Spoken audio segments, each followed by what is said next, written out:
monsieur Papi Imavoa. Papi Imavoa, il reste du côté de la France, mais c'est un Congolais, c'est un manager aussi de foot solidaire. Monsieur Papi Imavoa, bonjour. Bonjour John, bonjour à tous, merci de l'accueil, hein. Ça fait toujours plaisir de venir là pour pouvoir échanger par rapport à notre passion qui est le football. Donc merci pour ton invitation. Ça fait à peu près un an que oui, vous ça avez fait un an, donc j'ai dû partir un petit peu sur la France. Et après je suis là, hein. Je gère l'association Foot Solidaire de près ou de loin quand je peux. Et puis voilà, on est là pour se battre pour notre pays. Voilà, pour notre pays. Voilà, il est passé, comme vous le voyez déjà, devant vos postes téléviseurs. Lui, c'est Platini Hassan, un fils maison et un analyste sportif. Oh, bonjour tout le monde, bonjour Monsieur John, c'est toujours un plaisir d'être là avec vous, commenter, parler du foot, parce qu'on mange foot, on respire foot, c'est ça notre passion en fait. Voilà. L'honneur est là et vous êtes là sur le poste télévisé en train de nous regarder, nous suivre, parce que vous savez qu'on apporte toujours quelques éclaircissements sur le football. En tout cas, c'est un plaisir, on va vous servir comme vous le souhaitez. Voilà, comme on le souhaite tous, mais c'est Papi Imavoa, nous parlons de la formation des bases pour atteindre le football. Et on a appris les cas de la Coupe du Monde. Vous avez eu quand même le temps de suivre quelques matchs de cette compétition, que l'Espagne a été sacrée championne. En grosso modo, comment pouvez-vous analyser cela? Qu'est-ce que vous pouvez remarquer positivement ou négativement? Alors, négativement, à part le côté, on va dire, politique, voilà, qui est pour moi négatif, nous, on est des sportifs, donc on va plutôt s'appuyer sur le positif, qui est le terrain. Donc, on a vécu une très belle Coupe du Monde avec des matchs sensations émotionnelles énormes. Et puis voilà, après, la satisfaction aussi, c'est les équipes africaines qui ont passé jusqu'au 16e de finale. Voilà. Après, la déception, c'est un peu moins la France. Et puis le Congo par rapport au match contre l'Angleterre, voilà. On aurait pu peut-être faire encore un exploit, mais bon, déjà c'est une bonne chose et puis voilà, en gros c'est ça pour moi. Voilà, de votre côté, partagez-vous le même langage avec M. Papi Imavoa? Je dirais bien que côté négatif, moi je serais un peu frustré du Portugal, de la gérance de l'effectif portugais déjà, et rester positif aussi, être content aussi sur la prestation de mon pays, voilà, tout au long de la compétition. Les équipes africaines nous ont proposé quelque chose. On a vu des révélations des Haïti qui ont marqué leur première but face à l'Allemagne en fait. Donc c'est déjà, on a bon consommer le football. En tout cas c'est un plaisir. Il y a du positif et du négatif en fait. Voilà, Monsieur Papi Imavoa. L'Afrique a été représentée par 10 pays. Et du coup, dans le dernier carré, il n'y a pas eu un autre club. Qu'est-ce que vous reprochez aux pays africains? Moi, ce que je peux reprocher, c'est pas notre faute, c'est comme ça. Hein. C'est dans le sens où, là où il y a des matchs, dans les derniers matchs, c'est décisif. C'est un peu compliqué pour nous, les équipes africaines. Alors, ma petite analyse, c'est peut-être par rapport à l'aspect mental, ou aussi l'habitude de jouer ces genres de compétitions-là. Parce que les joueurs, par exemple, ceux qui sont dans les équipes qui sont arrivés dans le dernier carré, eux, ils ont peut-être l'habitude, à travers la Ligue des Champions, les grands championnats, ils ont l'habitude d'avoir cette endurance-là, j'appelle ça l'endurance mentale. D'accord, de pouvoir durer sur une compétition, mentalement c'est très difficile. Donc la répétition des matchs en jeu, donc c'est un peu difficile. Donc, on a aussi peut-être des joueurs qui n'ont pas l'habitude de jouer ces grands championnats-là, donc ces habitudes-là de ces grandes compétitions. Donc du coup ça se voit sur ces matchs-là qui sont décisifs. Après il y a aussi les qualités, hein, la qualité individuelle des joueurs, parce que si tu prends l'exemple de nous au niveau du Congo, on a les joueurs qui sont des très bons joueurs, mais qui ne participent pas spécialement dans les plus grands clubs européens, à part Wissa. Mais voilà, donc ça se voit sur ces compétitions-là. Hein. Il n'y a pas de miracle en fait. Voilà, il n'y a pas de miracle. Le problème mental à tuer les joueurs congolais, c'est que, messieurs, les joueurs africains, allais-je dire, par rapport à cette Coupe du Monde. En général, c'est ça, parce que déjà, les foot riment avec la vie déjà. Tu veux voir que c'est des choses qui marchent de pair. Tu vois que quand tu as eu quelque chose que tu ne t'imaginais même pas comment tu vas gérer cela. Parce que si tu le gères par les émotions, tu vas finir toujours par regretter plus tard. Par exemple, tu reçois une somme peut-être cette année, même parce que tu ne sauras pas gérer, ça va partir en néant en fait. C'est ce qui s'est passé avec nos Africains, parce que c'était tout le temps, ils menaient, ils n'arrivaient plus à contrôler les émotions. Tu verras aux tribunes là-bas des supporters qui pleuraient, qui ne s'attendaient même pas. Et c'est là, affectait au moins aussi les joueurs. Ils se disaient, on doit gagner, on s'attend à la fête et tout. Et cela n'est pas un peu digne du football, parce que déjà, quand tu verras que non, des joueurs comme Mbappé, il est habitué à la tristesse, aux critiques et tout, mais qu'il soit quelqu'un qu'il mène ou pas, il est toujours focus sur le terrain jusqu'au coup de sifflet final. C'est ce qui a manqué aux Africains. Donc tu verras que c'est les mêmes choses, c'était la même tragédie qui s'est produite sur les pays africains. C'est quelque chose qu'on doit essayer d'améliorer pour qu'au futur on rivalise totalement avec les Européens, les Américains et ainsi de suite. Voilà, M. Papi Mavoie, pendant que Platini a parlé et par rapport à ce que vous avez évoqué par rapport au mental, mais nous remarquons souvent le même joueur qui joue avec les équipes africaines. Ils sont aussi là-bas en Europe. Mais qu'est-ce qui fait cette différence de mentalité quand ils jouent? Il y a d'autres joueurs, s'ils jouent là-bas avec leur club, ils peuvent résister jusqu'au terme. Mais qu'est-ce qui fait, du coup, une fois qu'il est avec son équipe nationale, ils perdent cette mentalité, en fait? Après, ça peut être aussi l'environnement. L'environnement qui est important.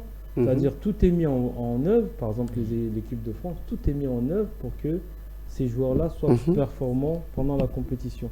Alors, je vois que chez nous, par exemple, au niveau du Congo, je pense que c'est des choses qui se sont améliorées. C'est pour ça que les joueurs binationaux viennent plus facilement, parce qu'il y a vraiment un cadre qui est mis en place.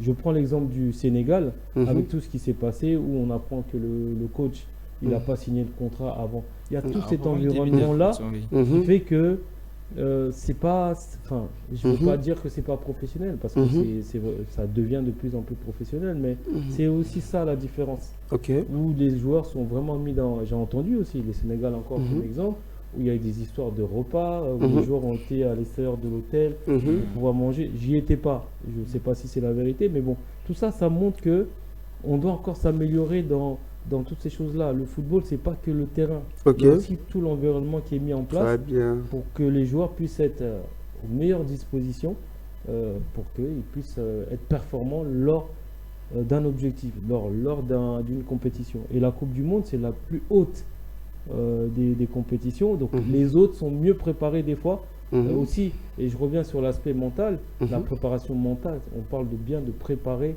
les joueurs mentalement. Est-ce que ces joueurs-là, est-ce que les staffs, il y a des préparateurs mentaux, je fais un peu ma pub, parce que c'est un peu mon travail aussi.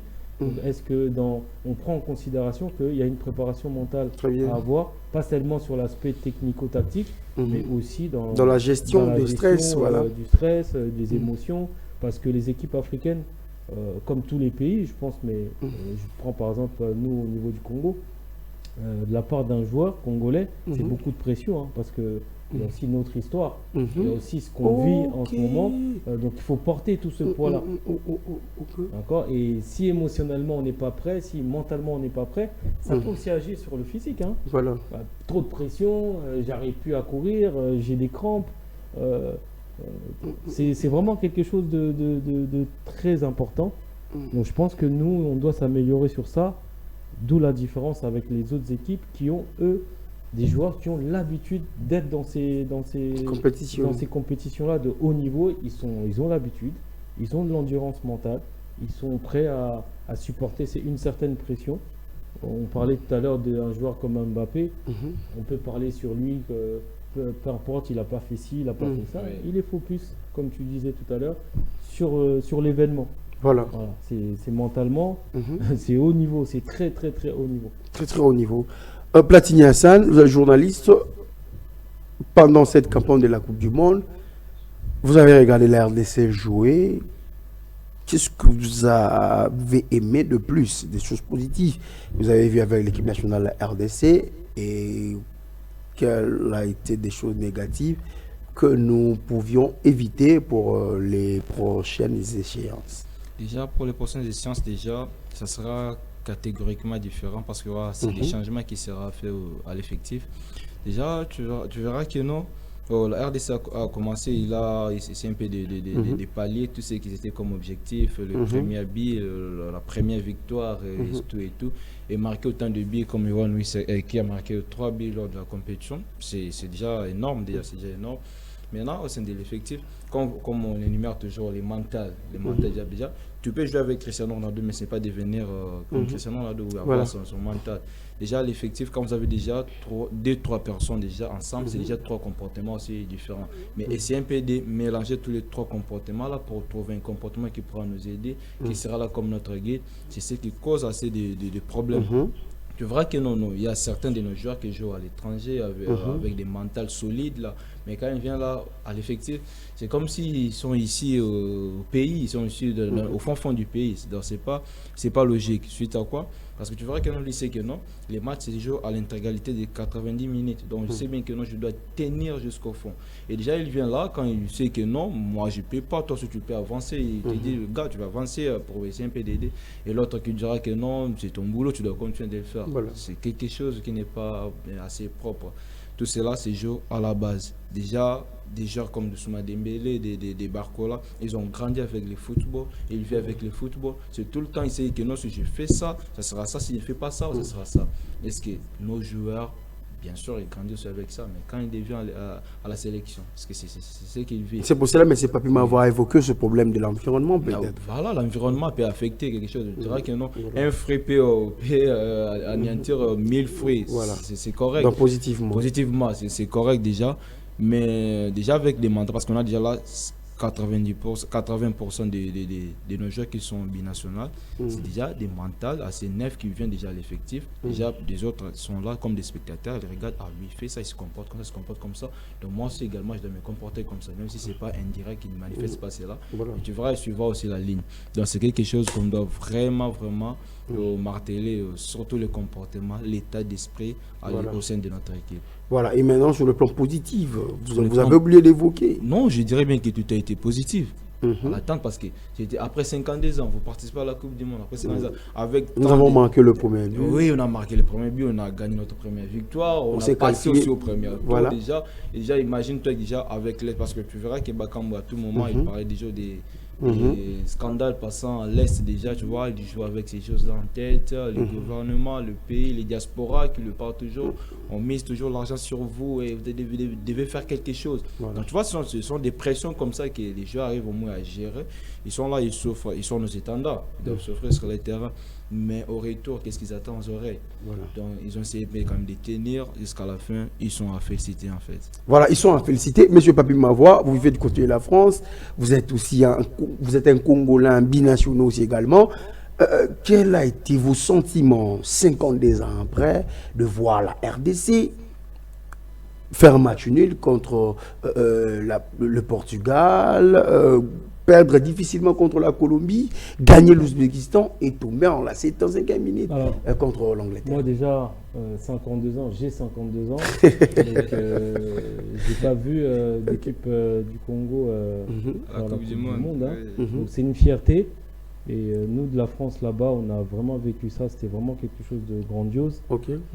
Déjà rien que la participation, mais en plus l'équipe a été présente, vraiment n'a pas fait juste figure de participants, mais vraiment c'était ça c'était vraiment positif. Il y a eu beaucoup d'engouement au niveau de la France et au niveau de l'Europe, tous les Congolais, on voit de plus en plus de maillots congolais dans les rues et tout ça, donc c'est très très très positif. Et ça je dis de ne pas négliger le poids du sport en fait dans un pays en fait. Je dis souvent. Là c'est un message que je lance directement aux politiques. Aux politiques, ne négligez pas le sport en général. Je ne parle pas que du football. Le football c'est le plus grand sport au monde certes, mais ne négligez pas le sport. Il faut prendre vraiment au sérieux le sport et mettre tous les moyens qu'il faut pour que les jeunes Congolais puissent faire du sport, parce que ça met en avant, là pendant la Coupe du Monde, ça a mis en avant le Congo, ça a donné une image positive du Congo. Il y a beaucoup de gens qui aiment le Congo parce qu'ils ont vu la Coupe du Monde. Et ça vraiment c'est quelque chose d'important. Et après, il faut aussi, comme je dis souvent, il faut faire attention, pas trop s'enflammer, parce que là, aujourd'hui, l'équipe qui est là, on profite du travail des autres.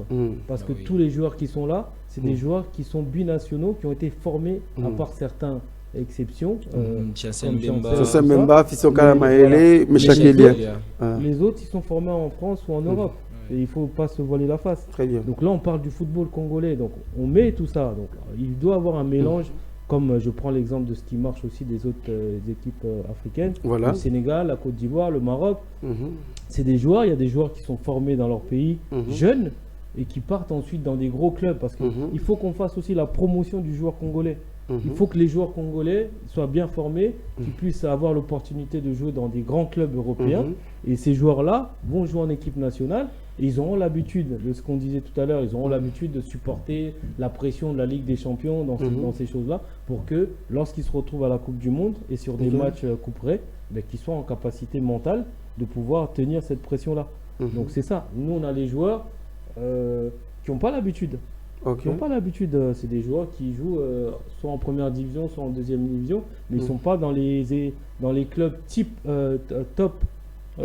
Des plus grands championnats. Voilà. Ça, c'est une réalité. Donc voilà, moi je pense que vraiment qu'il faut vraiment prendre ce projet-là, parce que c'est un projet. Aujourd'hui, le résultat de la France, c'est pas d'aujourd'hui.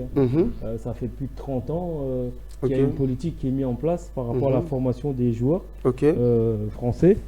Et le joueur français, enfin la France alimente beaucoup de clubs européens, des grands clubs européens. Voilà. Et donc l'Afrique alimente aussi beaucoup.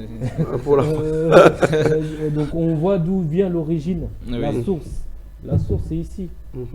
Donc cette source-là, c'est comme je disais, c'est nos diamants en fait.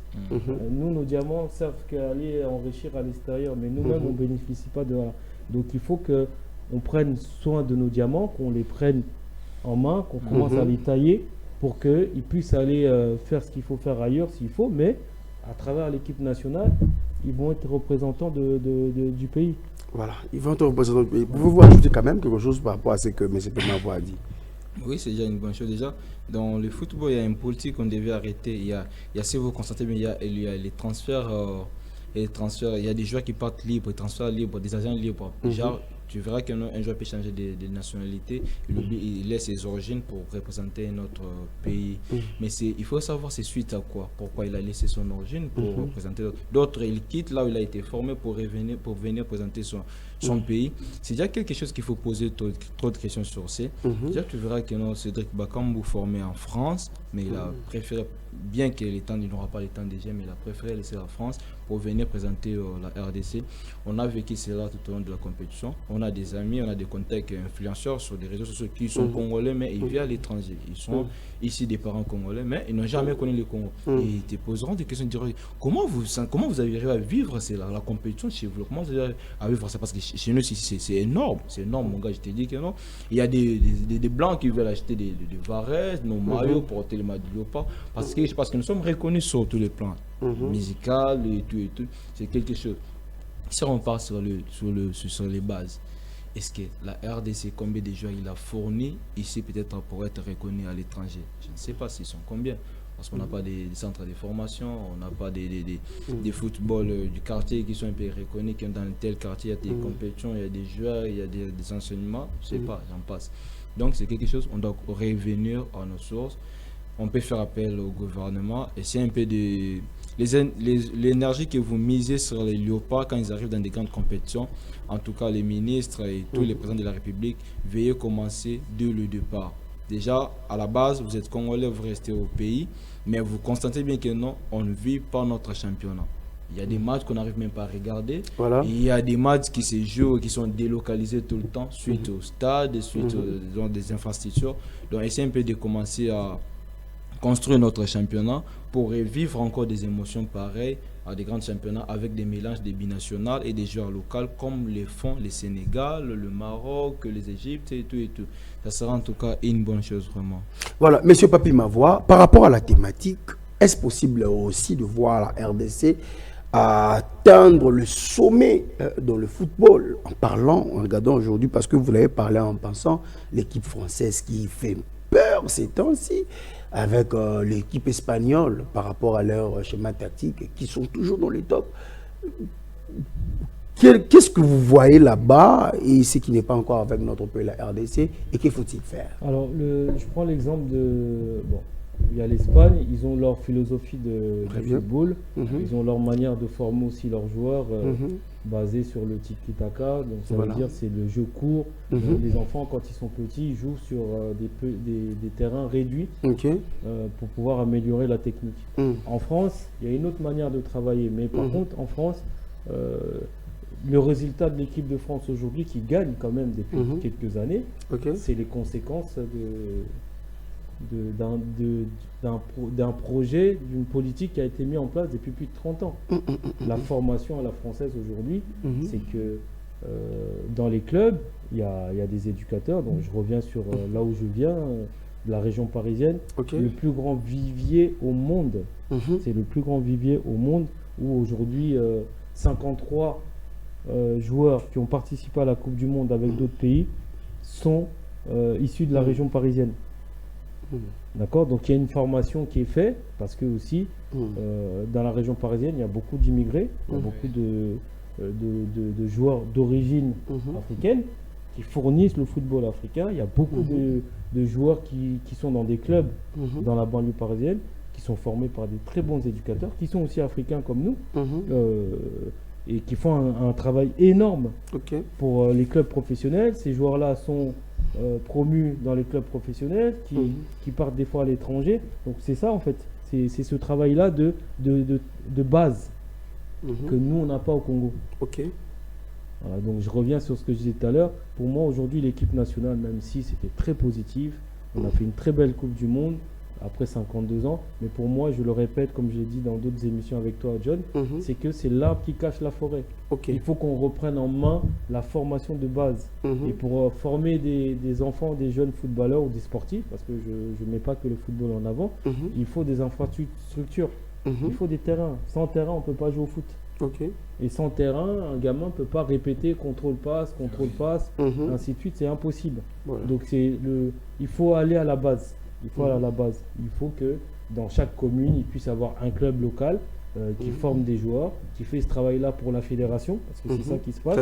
Pour une région, nous on a la province de Kinshasa, il peut y avoir des clubs locaux qui travaillent, et ces clubs-là, on repère les meilleurs joueurs au niveau local, au niveau de chaque commune, et on en fait une sélection par exemple qui représente la commune de Kinshasa, ainsi de suite. Et ça, c'est à travers ce travail-là qui est au niveau provincial, au niveau des régions, on retire aussi les meilleurs joueurs. Les meilleurs joueurs de chaque province, qui fait que on va faire une équipe de France U16 avec les meilleurs joueurs de chaque région. C'est comme ça que le travail il est fait. On sélectionne, on commence par le plus bas, mais si au plus bas on n'a pas les moyens, si dans les petits clubs ici aux alentours, je fais une dédicace à RCG qui fait un gros travail.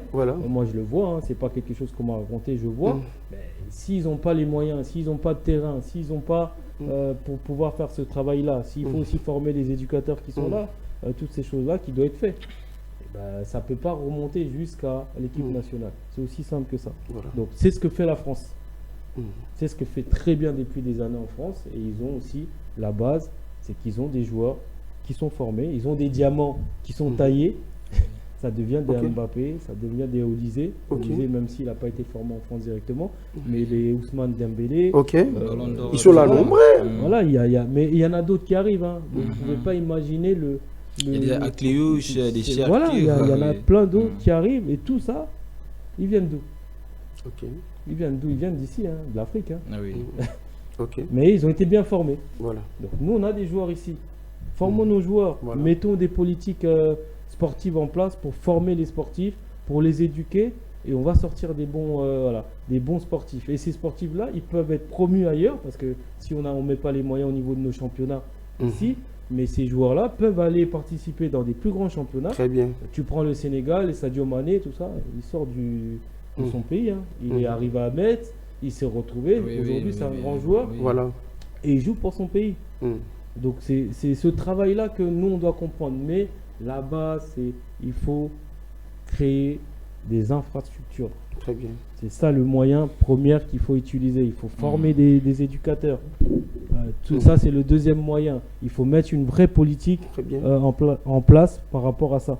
Bon, moi, je le vois depuis des années que je reviens, c'est pas mis en place ça. Voilà. Tout le monde se débrouille comme il peut, on se bat, mais il n'y a pas de vraie politique, pour moi, à mon sens, qui est mis en place par rapport à ça. J'espère que le nouveau président de la FECOFA va se battre pour qu'il puisse avoir ça. Je sais qu'il y a des Congolais qui sont aussi de la diaspora, comme Christopher Walembo, qui sont très impliqués sur de genres de projets comme ça. Il y a beaucoup de Congolais qui sont prêts à venir au Congo pour travailler pour le football, pour accompagner aussi ceux qui sont au niveau local, parce que je sais aussi qu'il y a des très bons éducateurs au niveau local.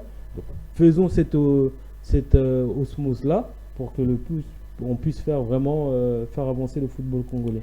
Donc voilà. Platini Hassan, est-ce la RDC peut atteindre le sommet du football? Monsieur Mavoa a dit oui, mais il faut des infrastructures, il faut former des encadreurs techniques. Je ne sais pas de votre côté, qu'est-ce que vous pouvez ajouter par rapport à ça? Tout n'est pas impossible s'il y a les travaux et l'implication dans les travaux. Si tu as des projets, rien n'est impossible là-dessus. Rien n'est impossible. Au moins qu'aider ne décide pas en fait. Mais au moins si tu t'impliques à quelque chose, même des peut aussi t'aider à obtenir ce que tu veux, même si ça n'a pas été destiné pour vous. Déjà, on verra que non, déjà avec le foot, nous sommes bénis, On a trop de talent déjà. On a des minéraux, comme M. Pepma va l'aider. Voilà. On a des matières brutes qui n'ont pas été bien traitées et tout. Et quand bien taillé. Il a bien dit ça. Et vous verrez que non, quand ils sont dehors, là, c'est autre chose. Noah Sadi, il est connu à l'extérieur. Vous verrez que non, tu vois que non, c'est un projet là. On a les potentiels dans les joueurs. Tu vois, on a fait appel et comme il a répondu, c'est quelque chose. Déjà, vous verrez que non, dans nos rues, il y a tant d'énergie que nos jeunes jouent dans les rues. En fait, si vous les aidez en fait à les créer au moins quelque chose pour aussi un peu montrer au moins ce qu'ils ont dans le ventre, ça sera quelque chose de merveilleux parce qu'on attend des jeunes. Vous connaissez bien la situation de Kambadiading. Il y avait un terrain là. Tous les quartiers, il y a plus de 5 ou 4 quartiers, mais qui ont un seul terrain, le terrain de Kambadiading là. Mais l'État, la politique et tout, essaie de fermer le terrain pour faire quoi? On n'en a pas encore nombreux, mais ils cherchent toujours à... Ils ferment le terrain pour que c'est l'hôpital et tout. Mais quand vous avez fait cela, les championnats étaient en cours. Qu'est-ce que vous avez créé comme solution pour les jeunes joueurs là? Et actuellement, je peux dire que c'est des centaines de talents qui sont maintenant rentrés à la maison, qui sont en retraite, avant même déjà. C'est quelque chose qu'on peut essayer un peu d'apporter un plus. On doit aider notre championnat déjà à la base. Parce que là, le gouvernement sort toujours les griffes. Quand on voit déjà les joueurs au sommet, quand il y a la CAN, quand il y a des grandes compétitions, c'est là que tu vois que non, on mise sur l'équipe nationale. Et pourquoi pas miser dès le début déjà, à la base déjà. C'est quelque chose. Quand vous faites la comparaison entre le RDC, le football espagnol et la France, déjà vous verrez que non. Tout un enfant espagnol, tu verras qu'il soit dribbleur ou quoi que ce soit, tu verras qu'il aura quelque chose qui sera similaire aux autres. Déjà, c'est les tic-tac, il sait comment se placer, il sait comment libérer, créer des espaces. C'est quelque chose qui est inné parce que tous sortent quelque part où ils apprennent toujours la même chose. Déjà, avec la France, tu vois, c'est toujours la même chose. C'est léger des espaces, c'est léger du côté, un peu de vitesse, là, un peu de physique. Parce que pourquoi? Parce qu'il y a des mélanges des Africains avec des germes, là, et tout. En parlant de la France, j'ai un vieux là que je salue, Kijambadou, et je vous dirais que quand il vous parle du football et de la politique de la France, tu verras que c'est quelque chose qu'on n'a pas encore même imaginé. Parce qu'on dit que non, en France, quand il y a un nouveau quartier qui s'est construit là, l'État déjà doit venir là pour créer un terrain peut-être municipal. Déjà, ils doivent avoir un mini supermarché, des hôpitaux et tout. Mais déjà des choses que la RDC n'a même pas encore imaginé à faire. Il y a des quartiers qui se créent, comme on veut tout le temps, on construit partout. Et qui pensera peut-être à créer au moins un terrain de foot pour les jeunes? Pas seulement un terrain. Pour des disciplines, il y a des tennis, il y a la boxe et tout. Donc, qu'est-ce faut-il faire? Voilà, qu'est-ce qu'il faut-il faire? Donc, il faut déjà que l'État doit miser sur le sport en général. Sans contraire. L'Espagne, on a l'Atlético Madrid qui jouait dans le terrain, dans le stade qui n'est pas le sien. Le stade qui appartenait au gouvernement. Mais au moins, il payait il payait tout le temps pour faire quoi? Pour reprendre les terrains à sa main en fait. Parce que l'État a construit quelque chose, il met à la disposition. Si Mazembe est capable, si Vite est capable, il peut en prendre. Et je dire que non, au-delà de 2 ans, 5 ans, je dois payer une telle somme pour que le terrain devienne le mien en fait. Voilà. C'est quelque chose que l'État doit vraiment nous aider en fait. Voilà, parce qu'on commence à arriver à la fin, mais je n'ai pas vu ma voix. Là, vous avez parlé de la politique, de la politique sportive qu'il faut mettre en place pour permettre à la RDC d'atteindre le sommet, former les éducateurs et construire les infrastructures. Et maintenant, déjà, sur certains, vous avez eu l'information qu'à la Fédération congolaise de football, on recrute les directeurs techniques. Il peut y avoir un message que vous lancez aux recruteurs ou soit à la personne qui sera directeur technique national de notre football pour nous permettre peut-être, comme Platini a dit, c'est que vous avez aussi dit, de voir un jeu uniforme du côté de la RDC. Si on voit vraiment un joueur congolais être en train de manier le ballon, soit de jouer, on se dit que non, lui, celui-là, il a été bien taillé. Voilà. Alors, ça, c'est un énorme travail. Donc, celui qui aura ce poste-là, il a vraiment du boulot. Mais après, bien évidemment, je fais confiance aux gens de la FECOFA. C'est pas quelqu'un qui va faire les choses seul. Le Congo, c'est pas la France. Le Congo, c'est je sais pas combien de fois plus grand que la France. 80 fois. Il y a 26 provinces.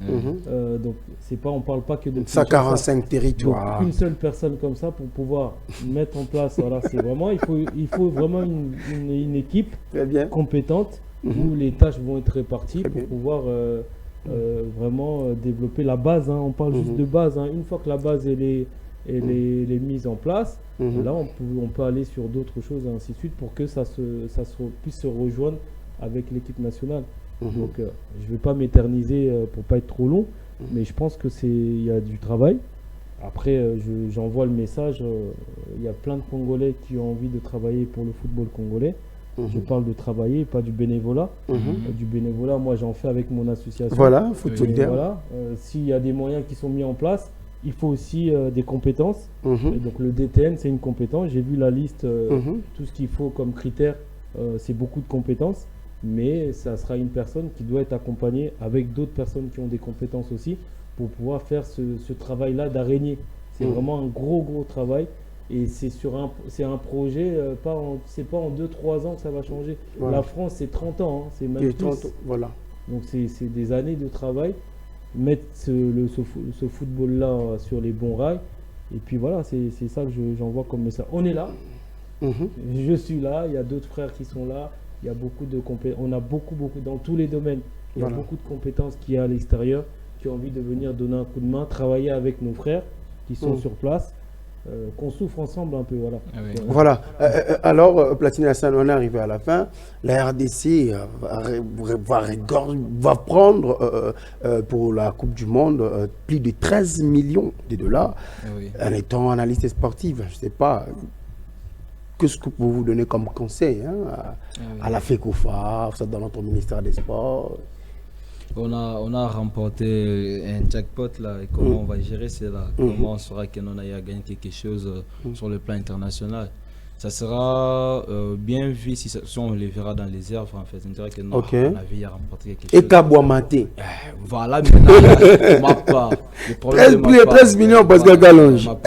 Et déjà, on ne dira pas que non, on se posera encore des questions. On a gagné quelque chose là et où je vais partir. On a vu quoi? Question des projets. Voilà. Ça sera quelque chose parce que là, les drapeaux de la RDC est reconnu partout. On a les films qui n'a plus de limite. Là, on a notre emblème supporter Lumumba, voilà.